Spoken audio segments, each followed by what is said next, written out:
نحمده ونصلي علی رسوله الکریم اما بعد۔ صحیح البخاری کتاب الزکاة۔ امام بخاری رحمہ اللہ نے اپنی کتاب کا آغاز بدء الوحی سے کیا، کیونکہ پورے کے پورے دین اسلام کا دار و مدار وحی پر ہے۔ اس کے بعد کتاب العلم لائے کہ وحی کی تعلیمات کا سیکھنا لازمی یا ضروری ہے۔ علم کے بغیر پتہ نہیں چلے گا کہ اللہ تعالیٰ نے کون کون سے احکام اپنے بندوں پر لازم کیے اور کن کن چیزوں سے روکا منع کیا۔ اس کے بعد کتاب الایمان کو عنوان قائم کیا تھا کہ ایمان کے بغیر کسی چیز کا فائدہ نہیں ہے۔ سب سے پہلے اسلام میں داخل ہوتے وقت شہادتین کے اقرار اور کلمے کے جو لوازمات ہیں ان کا جاننا لازمی ہے، اور اس کے ساتھ پھر عملی زندگی اپنانے کے لیے کتاب الصلاۃ کو قائم کیا۔ صلاۃ نماز کے متعلقہ اس کے مبادیات جتنے تھے وہ تمام کے تمام بڑی تفصیل کے ساتھ، اور نماز کی جتنی بھی اقسام ہیں ان کی بڑی تفصیل کے ساتھ امام بخاری رحمہ اللہ نے وضاحت کر دی۔ اب اسلام میں داخل ہونے کے بعد پہلے نماز اور دوسرے نمبر پر مالی عبادت کتاب الزکاة قائم کی ہے۔ زکوٰۃ یہ اسلام کا تیسرا بڑا اہم رکن ہے، اور انسانی حقوق میں اس کا بہت کردار ہے۔ قرآن میں صلاۃ اور زکوٰۃ یعنی نماز اور زکوٰۃ دونوں کا تذکرہ بہت جگہ کیا گیا ہے۔ تقریباً 82 مرتبہ دونوں کا تذکرہ اکٹھا ہی کیا گیا ہے۔ زکوٰۃ کا لفظ یہ 3 بابوں سے استعمال ہوتا ہے۔ ایک مجرد زکا یزکو یعنی ناصرہ ینصرو سے، دوسرا باب تفعیل زکا یزکی تزکیہ، تیسرا باب تفاعل تزکا یتزکا۔ زکوٰۃ کا لغوی معنی پاک ہونا یا بڑھنا زیادہ ہونا کے استعمال ہوتے ہیں۔ پاک ہونے کا معنی جیسا سورہ توبہ کی آیت نمبر 103 میں اللہ تعالیٰ نے فرمایا خذ من اموالہم صدقہ، اے پیغمبر ان کے مالوں سے صدقہ وصول کیجیے، یہاں صدقہ زکوٰۃ کے معنی میں ہے۔ تو طہرہم وتزکیہم بہا، اور ان سے صدقہ وصول کر کے ان کو پاک کر دیجیے۔ تو ثابت ہوا کہ زکوٰۃ کا معنی پاک کرنا بھی ہے۔ اور دوسرا اس کا بڑھنا زیادہ ہونا، جیسے سورہ بقرہ کی آیت نمبر 276 میں فرمایا کہ یمحو اللہ الربا ویربی الصدقات، سود کو اللہ مٹاتا ہے، کم کرتا ہے، اور صدقات کو بڑھاتا ہے۔ یعنی صدقہ دینے سے مال میں اضافہ ہوتا ہے، بڑھوتی ہوتی ہے، جبکہ سود سے مال کے اندر کمی ہوتی ہے، اس کے اندر برکت ختم ہوتی ہے۔ زکوٰۃ میں 3 پہلو بہت اہم ہوتے ہیں۔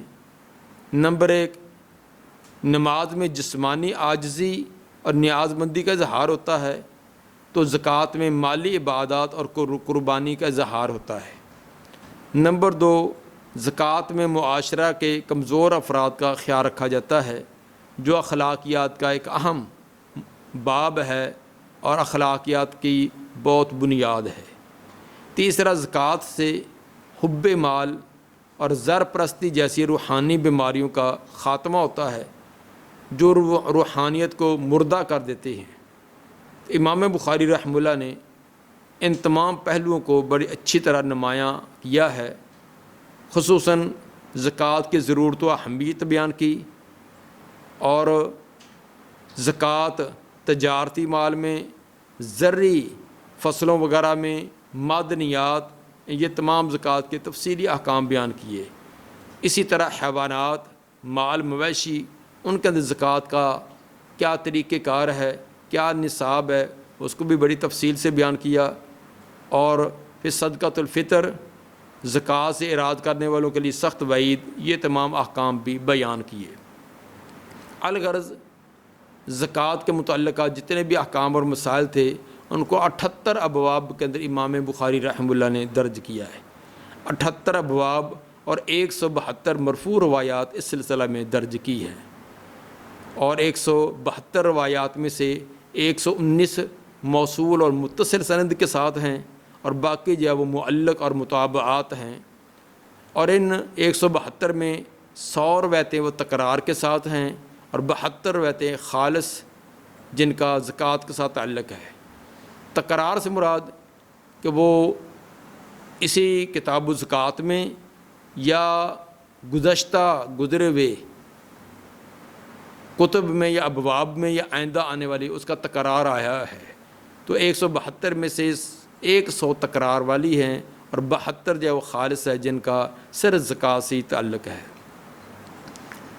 امام مسلم رحمہ اللہ نے بھی امام بخاری کی طرح ان روایات کو درج کیا ہے، صرف 17 روایات ایسی ہیں جو امام مسلم نے درج نہیں کی اور امام بخاری رحمہ اللہ اس کو لائے ہیں، تو یعنی 172 روایات میں سے 17 روایات کے علاوہ باقی تمام میں امام مسلم بھی امام بخاری کے ساتھ شریک ہیں۔ گویا کہ جو صحیح البخاری مکمل پڑھے گا گویا کہ اس نے صحیح مسلم کا بھی اکثر حصہ پڑھ لیا، کیونکہ صحیح مسلم کی بھی بہت ساری روایات صحیح بخاری کے اندر آ رہی ہے۔ مرفوع روایات کے ساتھ ساتھ صحابہ اور تابعین کے 20 کے قریب آثار بھی امام صاحب نے درج کیے ہیں۔ پہلا باب قائم کیا باب وجوب زکوٰۃ، زکوٰۃ کی فرضیت اور وجوب کے بارے میں کہ زکوٰۃ یہ واجب ہے۔ فرض اور واجب محدثین کے نزدیک اور اکثر فقہاء کے نزدیک یہ ایک ہی معنی ہے۔ وقول اللہ تعالیٰ، اس سلسلہ کے اندر اللہ تعالیٰ کا فرمان سورہ بقرہ کی آیت نمبر 43 اس کو عنوان کے تحت لائے ہیں۔ اللہ تعالیٰ نے فرمایا کہ وَأَقِیمُوا الصَّلَاةَ وَآتُوا الزَّکَاۃَ، نماز قائم کرو اور زکوٰۃ ادا کرو۔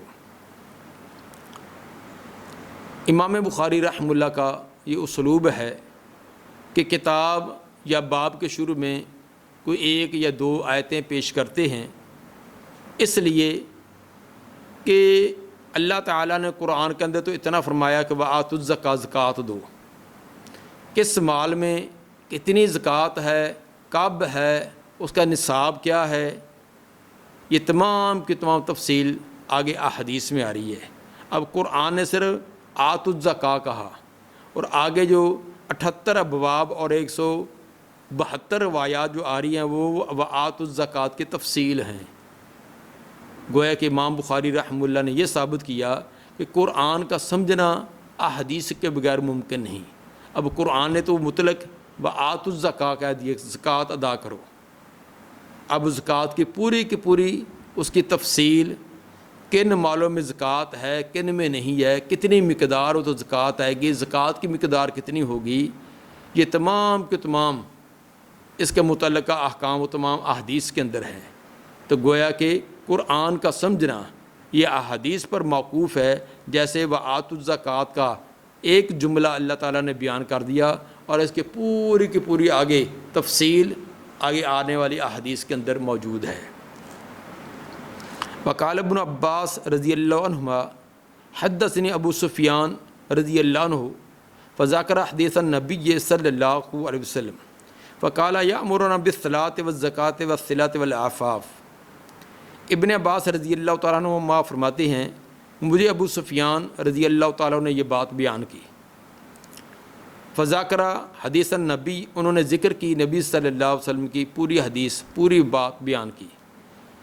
تفصیلی روایت باسند صحیح بخاری کے ابتدا میں حدیث نمبر 7 کے تحت گزری ہے، جس کے اندر ابو سفیان کا اور ہرقل بادشاہ کا آپس کے اندر بحث مباحثہ ہوا تھا۔ یہ تمام گفتگو ہوئی تھی، بڑی تفصیل کے ساتھ پہلے گزر چکی ہے۔ جب اس بادشاہ نے پوچھا تھا، جو اپنے دور کا بہت سمجھدار اور زیرک بادشاہ بھی تھا اور اپنی جو مذہبی تعلیمات سے بھی واقف تھا، تو اس نے نبی صلی اللہ علیہ وسلم کے متعلق کئی سوالات ابو سفیان سے کیے تھے، اور ایک یہ بھی پوچھا تھا کہ یہ بتلاؤ کہ جس نے یہ نبوت کا دعویٰ کیا ہے وہ تمہیں حکم کیا دیتا ہے، کیا تم سے مطالبہ کرتا ہے، کیا کام کرنے کے لیے کہتا ہے؟ فقالا، تو ابو سفیان حالانکہ اس وقت ابھی مسلمان نہیں تھے، بعد کا مسلمان ہوئے ہیں، تو انہوں نے فرمایا کہ وہ ہمیں حکم دیتے ہیں یا امرنا بالصلاۃ والزکوٰۃ والصلۃ والعفاف، وہ ہمیں نماز کا، زکوٰۃ کا، صلہ رحمی کا اور پاک دامنی اختیار کرنے کا اس کا حکم دیتے ہیں۔ اس سے یہ بھی ثابت ہوا کہ زکوٰۃ کی فرضیت یہ مکہ میں ہو چکی تھی، لیکن نصاب کی وضاحت جو اس کی وہ تو مدینہ میں ہوئی ہے، لیکن فی نفس ہی زکوٰۃ کی فرضیت یہ مکہ میں ہو چکی تھی، اس لیے کہ ابو سفیان اس وقت مسلمان نہ ہوا تھا، اور یہ اس وقت بیان کر رہا ہے کہ جس نے نبوت کا دعویٰ کیا ہے وہ ہمیں نماز کا، زکوٰۃ کا، صلہ رحمی کا، عفاف کا حکم دیتا ہے، تو ثابت ہوا کہ زکوٰۃ کا آپ نے حکم دے رکھا تھا، اگرچہ اس کی تفصیل جو وہ تمام کی تمام مدنی دور میں جا کر ہوئی ہے۔ حدیث نمبر 1395، قال حدثنا ابو عاصم الضحاک بن مخلد عن زکریا بن اسحاق عن یحیی بن عبداللہ ابن سیفی عن ابی معبد عن ابن عباس رضی اللہ عنہما ان النبی صلی اللہ علیہ وسلم بعث معاذا الی الیمن۔ ابن عباس رضی اللہ عنہما فرماتے ہیں کہ نبی صلی اللہ علیہ وسلم نے حضرت معاذ رضی اللہ تعالیٰ عنہ کو یمن کی طرف بھیجا، یمن کا گورنر اور تحصیلدار بنا کر۔ یہ 9 ہجری میں تبوک سے واپسی پر آپ نے حضرت معاذ بن جبل رضی اللہ تعالیٰ عنہ کو اور ابو موسیٰ اشعری رضی اللہ تعالیٰ عنہ کو یمن کی طرف بھیجا تھا۔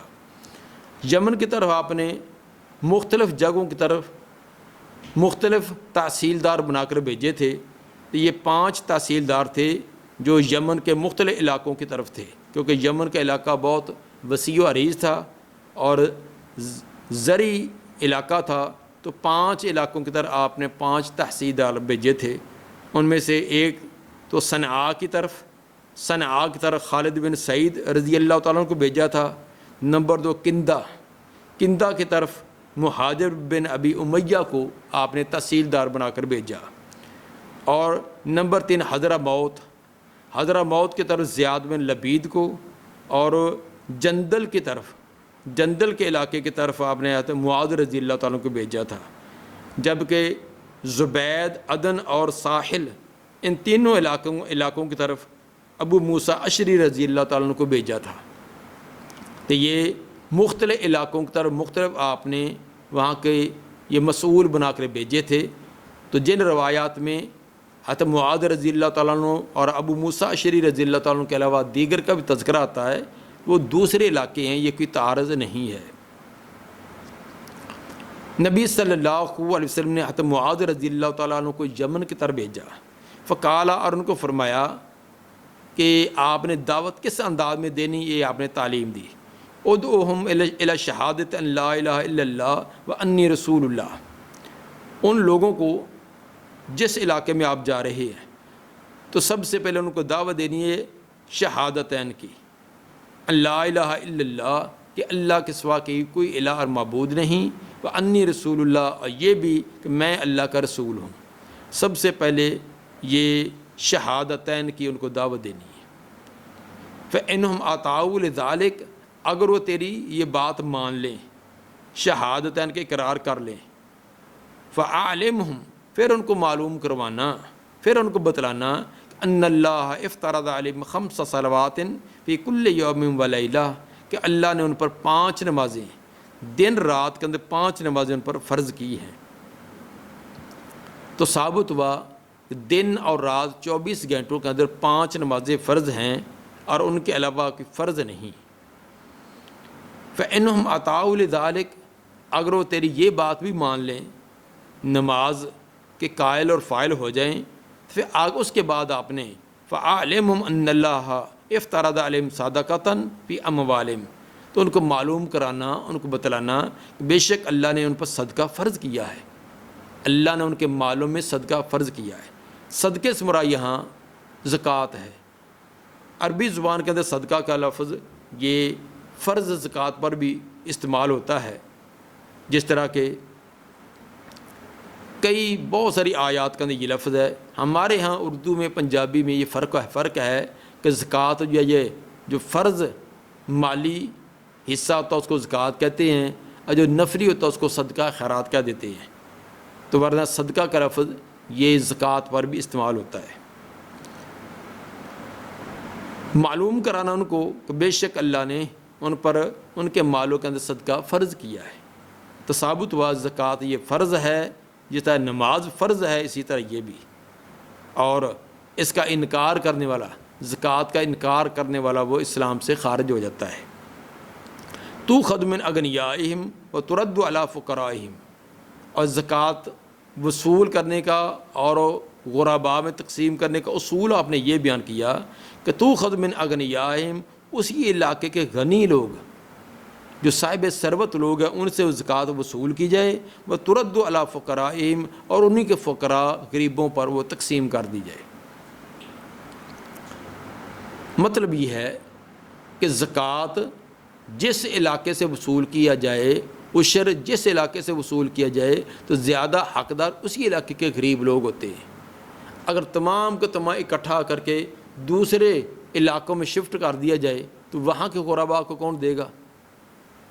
یہ تو نہیں اب کہ ایک جگہ، ایک دیہات کا، ایک گاؤں کا، ایک علاقے کا زکوٰۃ ہے، عشر تمام اٹھا کر کسی دوسرے علاقے میں لے جائیں تو وہاں کے فقراء وہ دیکھتے رہیں، کوئی دوسرے علاقے والے تو ان کا تعاون آ کر نہیں کریں گے۔ اس لیے اصول اسلام کا یہ ہے کہ جس علاقے سے یہ زکوٰۃ وغیرہ وصول کی جائے وہیں کے مستحق افراد کو تقسیم کی جائے۔ ہاں وہاں سے بچ جائے، ضرورت سے زائد ہے، پھر دوسری جگہ بھی شفٹ کی جا سکتی ہے۔ اس حدیث میں ایک یہ بھی ثابت ہوا کہ آپ نے دعوت و تبلیغ کا سلسلہ تدریجاً فرمایا ہے۔ تعلیم کیا تھی؟ پہلے شہادتین، اس کی تعلیم دینا ہے، اس کے قائل فاعل ہو جائیں، پھر دوسرے نمبر پر صرف نماز کے بھی اس کو بھی تسلیم کر لیں، تو تیسرے نمبر پر زکوٰۃ، یعنی یک بارگی ان کو یہ تمام چیزیں نہیں، تو پہلے ایک چیز پیش کرنی ہے، اس کے بعد دوسری، اس کے بعد تیسری۔ تو یہ ہے دعوت کا ایک بہترین اسلوب جو کہ اسلامی تعلیمات کے اندر ہے، کہ جس طرح کہ آپ کے مخاطب ہیں، جن سے آپ کلام کر رہے ہیں، جن کو دعوت پیش کر رہے ہیں، ان کے اندر دیکھیں کہ سب سے اہم چیز کون سی ہے۔ اگر ان کے اندر عقیدے کی خرابی تو سب سے پہلے عقیدے کی اصلاح کریں، اس کے بعد عملی زندگی کے اندر سب سے پہلے نماز ہے، تو پہلے نماز، جب نماز کے قائل اور فاعل ہو جائیں گے پھر اس کے بعد زکوٰۃ، پھر اس کے بعد آگے یہ تدریجاً۔ اور یہی ہوگا اگر کسی کے اندر جرم بہت زیادہ ہیں، ان کو چھڑانے کا طریقہ بھی یہی ہے کہ یک بارگی پہلی ملاقات اور پہلی مجلس کے اندر تمام جرائم چھوڑنے کا مطالبہ نہ کریں۔ جس کی گھٹی کے اندر 8-10 جرم رچے بسے ہیں تو پہلی مرتبہ کیسے چھوڑ دے گا؟ ان سے صرف ایک جرم جو سب سے زیادہ خطرناک، اس کو چھوڑنے کا مطالبہ کریں، اس کو چھوڑ دے، پھر دوسرا، اس کے بعد تیسرا، تو یہ تدریجاً ہوتا ہے۔ تو ہمارے ہاں بعض اس چیز کا خیال نہیں کرتے، وہ یک بارگی ان کے کہ ہتھے چڑھ جائے صحیح، وہ کہتے ہیں کہ اسی مجلس کے اندر وہ تمام کے تمام نماز، روزہ، حج، زکوٰۃ، ہر چیز کا وہ قائل ہو جائے اور ہر جرم کو سے وہ تائب ہو جائے۔ تو یہ تو انسان کے لیے ممکن نہیں ہوتا، جو سال ہر سال سے غلط عادتوں میں پڑا ہوا وہ یک بارگی کیسے چھوڑے؟ اور جس نے نہ کبھی نماز پڑھی، نہ زکوٰۃ دی، نہ روزہ رکھا، نہ باقی، تو پہلی مجلس کے اندر کیسے قائل ہو جائے گا؟ یہ تدریجاً دعوت و تبلیغ کا سلسلہ ہونا چاہیے۔ حدیث نمبر 1396، قال حدثنا حفص بن عمر قال حدثنا شعبہ ابن عثمان ابن عبداللہ ابن موہب عن موسیٰ بن طلحہ عن ابی ایوب رضی اللہ عنہ ان رجلا قال للنبی صلی اللہ علیہ وسلم اخبرنی بعمل یدخلنی الجنہ۔ ابو ایوب انصاری رضی اللہ تعالیٰ فرماتے ہیں، ایک آدمی نے نبی صلی اللہ علیہ وسلم سے پوچھا۔ اس آدمی کے بارے میں بعض نے یہ وضاحت کی کہ یہ عمر نامی آدمی تھا۔ سوال کیا کہ اخبرنی بعمل، اللہ کے رسول مجھے ایسے عمل کی اطلاع دے دیجئے یدخلنی الجنہ، جو مجھے جنت میں پہنچا دے، ایسا عمل بتلا دیجئے، بس کچھ زیادہ لمبا چوڑی باتیں نہیں، میں وہ عمل کرتا رہوں، جنت میں پہنچ جاؤں۔ کالا مالہ، ایک آدمی نے اس کو کہا اس کے بارے میں، اس کو کیا ہو گیا ہے، اس کو کیا ہو گیا ہے، یہ کیسا سوال کر رہا ہے؟ وقال النبی صلی اللہ علیہ وسلم عرب مالہ، نبی صلی اللہ علیہ وسلم نے فرمایا کہ عرب، وہ ضرورت مند ہے، مالہ، اور اس کو کیا ہو گیا ہے، ہونا اس کو کیا ہے، ایک ضرورت مند ہے، اس نے سوال کیا ہے، تو ٹھیک ہے، اس کے سوال کا جواب دیا جائے گا۔ تو مطلب یہ ہے کہ دوسروں کے لیے شاید وہ سوال عجیب سا لگے یا ان کو اس کی ضرورت نہ ہو، تو یہ ضرورت مند اس نے سوال کیا ہے تو اس کو پوچھنا چاہیے اور اس کو جواب دینا چاہیے۔ تو دوسروں کو اس کو ڈانٹنا یا اس کو طرف دیکھنا یا اس کو اس چیز میں کہ تجھے اس چیز کا علم نہیں ہے یا اس چیز کا سوال کیوں کیا، یہ درست نہیں ہے۔ ہو سکتا ہے کہ تیرے نزدیک وہ اہم نہ ہو، اس کے نزدیک وہ بڑا اہم ہو۔ آپ نے فرمایا کہ عربن، وہ ضرورت مند ہے، ہوا عربن، ہوا مبتدا محذوف ہوگا کہ یہ ایک ضرورت مند ہے آدمی، مال ہوگا، اور اس کو کیا ہونا ہے۔ پھر آپ نے اس کے سوال کا جواب دیا، سوال یہ تھا کہ مجھے ایسا عمل بتلا دیجئے بس میں اس کو کروں اور جنت میں پہنچ جاؤں۔ آپ نے فرمایا کہ تعبد اللہ ولا تشرک بہ شیئا، پہلی بات یہ کہ ایک اللہ کی عبادت، ایک اللہ کی عبادت کا، اس کے ساتھ کسی کو شریک نہ کرا، شیئن نہ کرا، کسی شے کو بھی، نہ کسی فرشتے کو، نہ کسی جن کو، نہ کسی انسان کو، انسانوں میں سے نہ کوئی نبی، نہ کوئی ولی، نہ کوئی شہید، نہ کوئی زندہ، نہ کوئی فوت شدہ، کسی کو بھی اس کی ذات میں، اس کی صفات میں، اس کے اختیارات میں شریک نہ کرا۔ دوسری بات وہ تقیم الصلاۃ، تو نماز کو قائم کر، نماز کی اقامت، ایک نماز پڑھنا، ایک نماز قائم کرنا۔ قرآن کے اندر بھی حکم دیا تو اقیم الصلاۃ، نماز کو قائم کرنے کا، تو 4 شرطیں پائی جائے تو نماز کی اقامت ہوتی ہے، نماز کو وقت پر ادا کیا جائے، بے وقتی نماز نہیں، وقت پر نماز، ان الصلاۃ کانت علی المؤمنین کتاب موقوتا۔ دوسرا باقاعدگی سے، ہمیشہ، یہ نہیں کہ ٹائم ملا تو پڑھ لی، کبھی 3 کبھی 4 کبھی 5، نہ، یہ بے نماز ہے۔ جو 4 بھی پڑھتا رہے وہ بے نماز ہے۔ اللہ نے 5 فرض کی ہے، باقاعدگی سے 5۔ تیسرا خشوع خضوع کے ساتھ، پوری توجہ حضور قلب سے، غافل دل کی نماز نہیں ہے۔ چوتھا اسوہ رسول، صلاۃ رسول پڑھے، نبوی نماز پڑھے۔ تو یہ 4 شرطیں پائی جائیں تو یہ اقیم الصلاۃ۔ قرآن نے بھی اقامت کا حکم دیا، نبی صلی اللہ علیہ وسلم نے بھی اقامت کا حکم دیا، اور تقیم الصلاۃ، تو نماز کو قائم کر۔ تیسری چیز وہ تؤتی الزکوٰۃ، تو زکوٰۃ ادا کر، و تصل الرحم، چوتھی چیز بیان کی کہ رشتہ داری کو ملا کر رکھ۔ جنت میں جانے کا بہترین آسان سا ایک نسخہ کہ 4 عمل کر لیجئے، عبادت صرف ایک اللہ کی، اس کے ساتھ کسی کو شریک نہیں کرنا، نماز کی اقامت، زکوٰۃ کی ادائیگی، صلہ رحمی، رشتہ داری کی ملانا، 4 کام کرو سیدھے جنت میں۔ امام بخاری رحمہ اللہ یہ ثابت کرنا چاہتے ہیں، وہ تؤتی الزکوٰۃ، جنت میں جانے کے لیے زکوٰۃ کی ادائیگی بھی، اگر اس پر زکوٰۃ فرض ہے، لازم ہو چکی ہے، تو زکوٰۃ کا ادا کرنا یہ ذریعہ ہے جنت میں جانے کا۔ اگر یہ نہیں کرے گا تو پھر جنت میں جانے کے اسباب نہیں پیدا ہوں گے۔ تو ثابت ہے کہ جو کام جنت میں جانے کا ذریعہ ہے، اس کے عدم سے، نہ کرنے سے جنت سے محرومی ہے، تو فرض اور لازم چیز ہے۔ وقال بعض راوی کہتے ہیں حدثنا شعبہ حدثنا محمد بن عثمان و ابوہ عثمان بن عبداللہ۔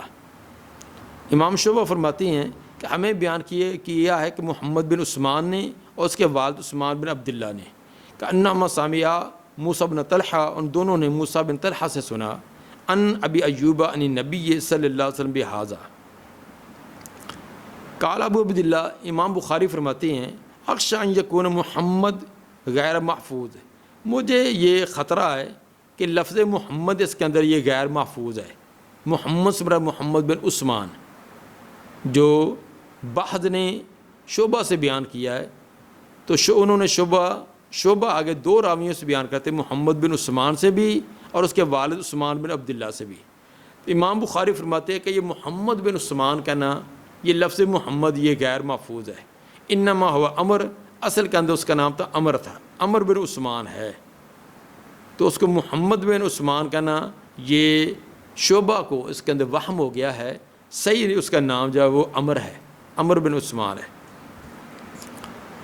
اس سے کیونکہ دونوں ثقہ راوی ہیں، یعنی راوی تو ایک ہے، نام کا تو کمی ہے، شخصیت تو ایک ہی ہے، تو اس طرح کا جو کوئی وہم ہو جاتا ہے، اور دوسری اگر اس کی صراحت اور وضاحت بھی ہوگی، اس سے سند کی کے اوپر سند پر کوئی قدغن نہیں آئے گی۔